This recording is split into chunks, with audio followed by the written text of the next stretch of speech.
Sir இது உயர்நீதிமன்றம் பிறப்பித்த உத்தரவை எதிர்த்து நீங்கள் அப்பீல் போன கேஸுன்னு நினைக்கிறேன். கரெக்டுங்களா சார்? அது தமிழ்நாட்டை பொறுத்தவரை நேற்றைய ஜட்ஜ்மெண்ட் சொல்லக்கூடிய விஷயங்கள் என்ன சார்? எங்களுக்கு கொஞ்சம் தெளிவுபடுத்துங்க. என்ன கேஸ் இது? சரிங்க சார். என்ன இந்த தீர்ப்பு ரொம்ப இவ்வளோ பதட்டத்தை ஏற்படுத்தவும் நாங்கள் இது சம்மந்தமாக ஒரு கமிட்டி போட்டிருக்கோம், அப்பீல் போவது சம்மந்தமான ஸ்டேட் கவர்மெண்ட் ஒரு டிக்ளேர் பண்ணுவதற்கும் என்ன காரணங்க? அதாவதுங்க சார், முதல்ல இந்த கேஸ் மொத்தம் 3 அம்சங்கள் சார். சரிங்க. முதல் அம்சம் மைனாரிட்டி இன்ஸ்டிடியூஷனுக்கு டெட்டு பொருந்துமா பொருந்தாதா? ஒன்று. ரைட்டு. ஒன்று. ரெண்டாவது அன்எய்டட்னா மெட்ரிகுலேஷன். ஓகே. அப்புறம் நான் மைனாரிட்டி. ஓகே. அப்புறம் எய்டட். ஓகே. இவர்களுக்கு டெட்டு பொருந்துமா பொருந்தாதா? சரி. இது 2வது பாயிண்ட். சரி. 3வது பாயிண்ட் ப்ரமோஷன், பதவி உயர்வு. பதவி உயர்வு நீங்கள் டெட்டு எழுதுனவங்களுக்கு கொடுக்கணுமா எழுதாதவங்களுக்கு கொடுக்கணுமா அப்படின்றது. இதுதான் 3 அம்சங்கள் தான். இதில் அரசு பள்ளி ஆசிரியர்கள் பற்றி இந்த ஜட்ஜ்மெண்ட்டில் இல்லை. அரசு பள்ளி ஆசிரியர்கள் பற்றியோ அரசு பள்ளி ஆசிரியர்கள் பதவி உயர்வு செல்ல வேண்டும் என்பது பற்றியோ அவர்கள் அப்பாயின்மெண்ட் பற்றியோ இங்கே கேள்வி கிடையாது. கேள்வியே கிடையாது. சப்ஜெக்ட் இந்த 3 தான் சப்ஜெக்ட்.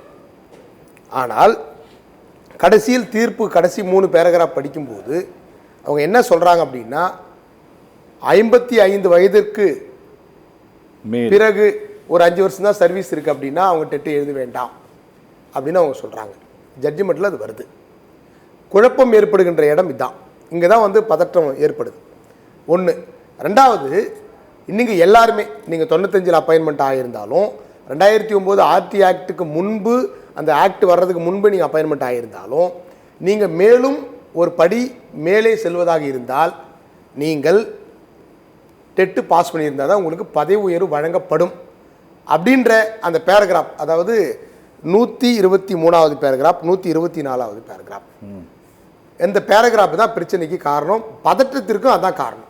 ஓகே. முதல்ல நீங்கள் பிகினிங் எதுக்காக நாங்கள் போன கேஸுக்கு, அதாவது மகாராஷ்டிரா, தெலுங்கானா, தமிழ்நாடு, ஒரு 4 மாநிலங்கள், அப்புறம் 4 ட்ரஸ்ட்டு அவர்கள் கேஸ் போடுறாங்க.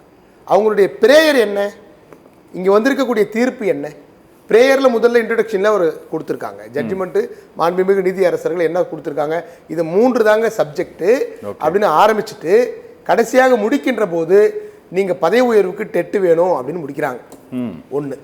இதில் எங்கே குழப்பம் நிலவுகிறது, எங்கே அச்சம் நிலவுகிறது, இது தமிழ்நாடு அரசு செய்ய வேண்டியது என்ன அப்படின்றத பற்றி நான் சொல்லணுங்க. ஓகே சார், நான் ஒரே ஒரு சந்தேகம் மட்டும் கேட்டுக்கிறேன் சார். சார், இந்த வழக்கில் மெயின் பெட்டிஷனர் யாரு அப்படின்னா அஞ்சுமன் இஷாத் இ தலீம் ட்ரஸ்ட் அப்படிங்கிற ஒரே ஒரு சிங்கிள் ட்ரஸ்ட்டு என்ன சார்? கண்டிப்பாக ஒரு சிங்கிள் ட்ரஸ்ட்டுக்கும் the state of Maharashtra and others பார்ட்டியாக இதில் இணைக்கப்பட்டிருக்காங்க. ஒருவேளை நீங்கள் வித் இந்த சிவில் அப்பீல்ஸ் நிறைய வந்திருக்கிறதுனால, ஆனால் மெயின் பெட்டிஷனர் அவர் தான். கரெக்டுங்களா சார்? கண்டிப்பாக. அந்த மனுவை விசாரித்த போது இதையும் இணைத்து விசாரிக்கிறார்கள். விசாரித்து தீர்ப்பை பிறப்பித்திருக்கிறார். கரெக்ட் தானே சார்? கரெக்ட் தான் சார். அதில் அவர்களுடைய பிரேயர் தான் மெயினா இல்லை எல்லாத்தையும் இணைத்து தான் இவங்க விசாரி? அதுதான் மெயின் கேஸுங்க சார். ஓகே, சரி. தமிழ்நாட்டிலேருந்து போன கேஸ் என்னன்னா பதவி உயர்வு கேஸாக தமிழ்நாட்டிலேருந்து போச்சு. சரி. எங்களுக்கு நியமனத்துக்கு வேணுமா வேணாமான்றதுக்கெல்லாம் தமிழ்நாட்டில் குழப்பம் இல்லை. சரி. பதவி உயர்வு எங்களுக்கு வழங்காமல் இருக்கிறாங்க, எப்படி வழங்க போறீங்கன்றதுக்காக தான் உயர்நீதிமன்றத்தில் அந்த கேஸ் போச்சு. பதவி உயர்வுக்கு டெட்டு வேணும்னு சொல்லிட்டு முடிச்சுட்டாங்க கேஸை. ஓகே. இங்கே தமிழ்நாட்டில் 2 நீதிபதிகள், ஒரு நீதிபதி சிங்கிள் ஜட்ஜி டபுள் டிவிஷன் பெஞ்சில் கொடுத்த தீர்ப்பு என்னென்னா பதவி உயர்வுக்கு டெட்டு வேணும்னு சொல்லிட்டாங்க. அவங்க ஏன் கொடுத்தாங்க அப்படின்னா 2017ஆம் ஆண்டு மத்திய அரசு NCTE அவங்க தான் அத்தாரிட்டி. ஓகே. என்ன அத்தாரிட்டி? கல்விக்கு அகடமிக் அத்தாரிட்டி அவங்க தான். National council for teacher education அவங்க தான் அகடமிக் அத்தாரிட்டி. ஓகே. அவங்க என்ன பண்ணாங்க அப்படின்னா முதல்ல 2011 ஒரு நாம்ஸ் போட்டாங்க. ஓகே. நியமனத்துக்கு டெட்டு போதுங்க அப்படின்னு அவங்க சொல்லி முடிச்சுட்டாங்க 2011. சரி. அதன் பிறகு எல்லாருமே நியமனம் பண்ணாங்க, டெட்டு வச்சாங்க, போனாங்க, வந்தாங்க, எல்லாமே தெரியும். தமிழகத்தில் 1/4/2011 ஓகே அம்மையார் அவர்கள் ஆட்சியில் இருக்கின்ற போது அவங்க கடைபிடிச்சாங்க. ஓகே. 2012 டெட்டு வந்தது. இது ஒரு சப்ஜெக்ட். NCT அவங்களுடைய நாம்ஸை கடைபிடிச்சாங்க, எல்லாருமே டெட்டு வச்சாங்க. அதற்கு முன்பு இங்கே TRP நடந்து கொண்டிருந்தது. டீச்சர் ரெக்ரூட்மெண்ட் போர்டு நடந்து தான் பட்டதாரி ஆசிரியர்களையோ, ஏன் 93, 94 இடைநிலை ஆசிரியர்களை கூட TRPயில் தான் நியமிச்சாங்க. இது ஒன்று. கல்லூரி ஆசிரியர்கள் டிஆர்பியில் தான் நியமிச்சாங்க, பிஜி ஆசிரியர்களை டிஆர்பியில் தான் நியமிச்சாங்க. டெட் என்பது தமிழகத்திற்கு ஒன்றும் புதியதல்ல. ஏற்கனவே அவங்க வந்து போட்டித் தேர்வின் மூலமாகத்தான் தமிழகத்தை பொறுத்த வரைக்கும், அதாவது 2001 முதலே ஒரு கான்சியஸாக அவங்க டிஆர்பி வச்சு தான் ஆசிரியர்களை நியமிக்கிறார்கள். இது தமிழ்நாட்டில் நடந்த கதை. 2017 திடீர்னு என்சிடி வந்து ஒரு முரணான ஒரு ஆணையை பிறப்பிக்கிறாங்க. என்ன ஆணையம் முரணாக எதற்கு முரணாக? ஆர்டி ஆக்ட் 2009க்கு எதிராகவே ஆர்டி ஆக்டில் சொல்லியிருக்கிற 23 செக்ஷன் 1 அதில் வந்து டெட்டு பற்றியும் சொல்லலை, பதவி உயர்வு பற்றியும் சொல்லலை. ஆனால் அதை கோட் பண்ணி அவங்க சொல்லியிருக்கிறாங்க. அதை பின்பற்றி தான் நாங்கள் வந்து பதவி உயர்வுக்கு நியமனத்திற்கு டெட்டு வைக்கின்றோம், பதவி உயர்வுக்கும் டெட்டு வைக்கிறோம், நியமனத்திற்கும் டெட்டு வைக்கிறோம் என்று ஒரு மிகப்பெரிய ஒரு குண்டை தூக்கி போட்டது கோர்ட் அல்ல, போட்டது என்சிடிஇ. ஓகே, அவர்கள்தான். அவர்கள் நம்முடைய இப்பொழுது இருக்கக்கூடிய பிஜேபி கவர்மெண்ட்டினுடைய கல்வி அமைச்சர், அவர் தலைமையில் தான் அந்த என்சிடி இயங்குகிறது. அதற்கு அவர் தான் சேர்மேன். ஒன்று. ரெண்டாவது, நீங்கள் ஆக்டில் என்ன சொல்கிறாங்க? நியமனத்திற்கு நீங்கள் ஒரு குறைந்தபட்ச தகுதியை நிர்ணயித்துக் கொள்ளுங்கள், அகடமிக் அத்தாரிட்டி அதை பார்த்து கொள்ளும் தான் அவங்க சொன்னாங்க. இதில் ஆக்டில் சொல்லுகின்ற போது அப்படி தான் அவங்க சொன்னாங்க. என்ன பண்ணாங்க? டெட்டு வச்சிடலான்னு ஆரம்பிச்சிட்டாங்க இவங்க. யார்? என்சிடி. சரி, டெட்டு வச்சுங்க, அதையும் அக்செப்ட் பண்ணியாச்சு. பல மாநிலங்கள் டெட்டு நடத்தலை. அது 2017 ப்ரமோஷன் வந்து டெட்டு பாஸ் பண்ணணும் தான் கொடுக்கணுன்றதையும் யாரும் ஃபாலோவும் பண்ணலை. அது வேறு விஷயம். ஏன்னா அது வந்து மாநில அரசாங்கம் முடிவு செய்து கொள்ளலாம் என்று ஒவ்வொரு மாநில அரசாங்கமும் தனியான கொள்கை முடிவு எடுத்து தனியாக அரசாணை போட்டு, தமிழ்நாடு ஒரு அரசாணை போட்டது. அரசாணை 181 என் கையில் இருக்கு. ஓகே, அரசாணை 181 15/11/2011. அப்போ தான் டெட்டுக்கு முதல் முறையாக கைடன்ஸே தமிழ்நாடு அரசாங்கம் கொடுக்கறது. இதுதான் அந்த ஆக்ட், ஒரிஜினல் ஆக்ட் தான். ஒன்று. ரெண்டாவது, டிஆர்பி எப்படி வச்சாங்க, இடைநிலை ஆசிரியர் எப்படி நியமித்தாங்க? சுப்ரீம் கோர்ட்டினுடைய ஜட்ஜ்மெண்ட். அதுவும் சுப்ரீம் கோர்ட் ஜட்ஜ்மெண்ட் பிரகாரம் தான் இவங்க பண்ணாங்க. இவங்க தன்னெழுச்சியாக செய்யவில்லை. 2008 ஒரு ஜட்ஜ்மெண்ட், சுப்ரீம் கோர்ட் ஜட்ஜ்மெண்ட் வந்தது. அவங்க ஃபாலோ பண்ணி தான் 50% எம்ப்ளாய்மெண்ட்டில் எடுத்தோம், 50% டிஆர்பி வச்சோம் அப்படின்னு ஒவ்வொரு அதிமுக கவர்மெண்ட்டாக இருந்தாலும் திமுக கவர்மெண்ட்டாக இருந்தாலும் அந்த பழைய எஸ்எல்பியை பின்பற்றி தான் இவங்க வர்றாங்க. நீங்கள் 2017 நீங்கள் போட்டது தான் இங்கே பெரிய குழப்பத்திற்கு ஆளானது. இவங்க என்ன போட்டாங்கன்னா, பதவி உயர்வுக்கே டெட்டு வேணும் என்று சொன்னது. நம்பர் 1 என்சிடி போட்டது. நம்பர் 2, தகுதி தேர்வு என்பதை மாற்றி எலிஜிபிலிட்டி டெஸ்ட் என்பதை மாற்றி இவங்க என்ன பண்ணாங்க அப்படின்னு சொன்னால், பேசிக் தகுதின்னு சொல்லிட்டாங்க. அடிப்படை கல்வி தகுதியை டெட்டு தான்ட்டாங்க. அதுதான் இங்கே பிரச்சனை. இந்த 2 தான் பிரச்சனைக்கு ஆணிவேராக இருந்தது. இந்த 2 தான் எல்லாருக்கும் பிரச்சனையா, மகாராஷ்டிராவுக்கும் தெலுங்கானாவுக்கும் எல்லாருக்கும் பிரச்சனையானது இந்த 2 கூறுகள் தான். நீங்கள் தகுதி தேர்வு தானே சொன்னீங்க, ஆனால் நீங்கள் அடிப்படை தகுதியே டெட்டு தானே சொல்லிட்டீங்களே. அதே என்சிடி என்ன சொன்னது? டீச்சர் ட்ரைனிங் படிச்சிருக்கணும், பிஎட் படிச்சிருக்கணும் சொன்னதே என்சிடி தான். நீங்கள் என்ன பண்ணுறீங்க? அடிஷ்னலாக டெட்டு என்பதையும் ஒரு அடிஷ்னலாக என்ன பண்ணுறீங்க? ஒரு தகுதி தேர்வை கொண்டு வந்து அடிப்படை கல்வி தகுதியாக கன்வெர்ட் பண்ணது என்சிடியினுடைய மகாபெரிய தவறு. ஒன்று. அதுவே தவறு என்கின்ற போது, தவறு நான் சொல்லலை, ஆர்டி ஆக்ட் சொல்லு. ஆர்டி ஆக்டில் என்ன சொல்கிறாங்க? டீச்சர் ட்ரைனிங் முடிச்சிருக்கணும், பிஎட் முடிச்சிருக்கணும், இவங்க ஃப்ரேம் பண்ணுறாங்க. அதே தானே நீங்களும் ஃப்ரேம் பண்ணீங்க. திடீர்னு டெட் என்பதை பேசிக் குவாலிஃபிகேஷன் சொல்லிட்டு நீங்கள் வச்சிங்க. ஒன்று. அதுதான் அந்த ட்ரஸ்டினுடைய கேஸ். ஓகே. ரெண்டாவது, பதவி உயர்வு. ஏற்கனவே இருக்கக்கூடிய சுப்ரீம் கோர்ட் ஜட்ஜ்மெண்ட்டு அரசியலமைப்பு 142, அரசியலமைப்பு 121 அடிப்படை உரிமைகள் 21, அடிப்படை உரிமைகள் 19 என்ன சொல்கிறாங்க? அவங்களுடைய எக்ஸ்பீரியன்ஸ், அவங்களுடைய உழைப்பு, அவங்களுடைய கல்வி தகுதி, அவங்களுடைய சீனியாரிட்டியை பேஸ் பண்ணி பதவி உயர்வு வழங்குங்க. அது ஒரு நாம்ஸ். ஒரு சட்டன் டீச்சருக்கு நீங்கள் பதவி உயர்வு எவ்வாறு வழங்க வேண்டும்? போலீஸில் அப்படி தான் கொடுக்குறாங்க. தமிழ்நாட்டில் இருக்கக்கூடிய 40 டிபார்ட்மெண்ட்டில் எப்படி கொடுக்குறாங்க? 50% எக்ஸாம் எழுதி வந்தவனுக்கு கொடுங்க, 50% அவங்களுடைய சீனியாரிட்டிக்கு கொடுங்கன்னு தான் கொடுத்துக்கிட்டு இருக்காங்க. நீங்கள் என்ன பண்ணுறீங்க? அவர்கள் பணி செய்த எல்லாவற்றையும் சீனியாரிட்டியை நீங்கள் அப்படியே புறந்தள்ளுறீங்க. இதுவே கான்ஸ்டியூஷனுக்கு எதிரானது. நீங்கள் பணியாற்றினாங்க, 20 வருஷம் பணியாற்றின இந்த பதவி உயர்வு, 5 வருஷம் பணியாற்றின இந்த பதவி உயர்வு என்பதை புறந்தள்ளி எல்லாவற்றுக்கும் தேர்வு என்று சொன்ன என்சிடி நாம்ஸ். இந்த 2 பிரச்சனை தான் இந்த தீர்ப்பிலே வந்திருக்கிறது. குழப்பத்திற்கு காரணம் அதான். ரெண்டாவது குழப்பம் 29/7/2011 இதில் தான் நீங்கள் என்ன பண்ணீங்க, முதல் முறையாக என்சிடி ஃப்ரேம் பண்ணுறாங்க. நாம்ஸை ஃப்ரேமே அப்போ தான் பண்ணுறாங்க. எனக்கு என்ன ஆச்சரியம்னா சார், இவ்வளோ விஷயம் நீங்கள் இங்கே பேசுகிறீங்க, இதெல்லாம் ஹைகோர்ட்லேயும் பேசலை, சுப்ரீம் கோர்ட்லேயும் பேசாமல் இப்படி ஒரு ஜட்மெண்ட் வர விட்டுருக்குறீங்களே. சுப்ரீம் கோர்ட்லேயும் பேசுனாங்க சார், ஹைகோர்ட்லேயும் பேசுனாங்க. நீங்கள் ஆக்டுக்கே எதிராக நீங்கள் செயல்படுகின்ற போது யார் செயல்படுறாங்க சார்? கோர்ட்டோட judgement NCT, academic authority NCT தானே, அகடமிக் அத்தாரிட்டி அவங்க தானே.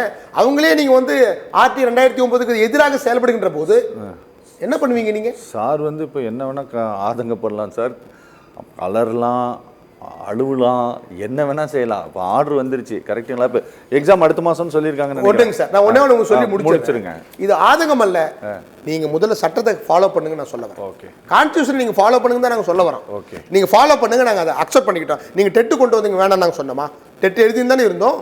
சரி, இது வரைக்கும் 20,000 டெட்டு ஆசிரியர்கள் சொன்னீங்க முதல்ல, எல்லாம் நாங்கள் தான் ஃபாலோ பண்ணுமே. சரி, ரைட்டு.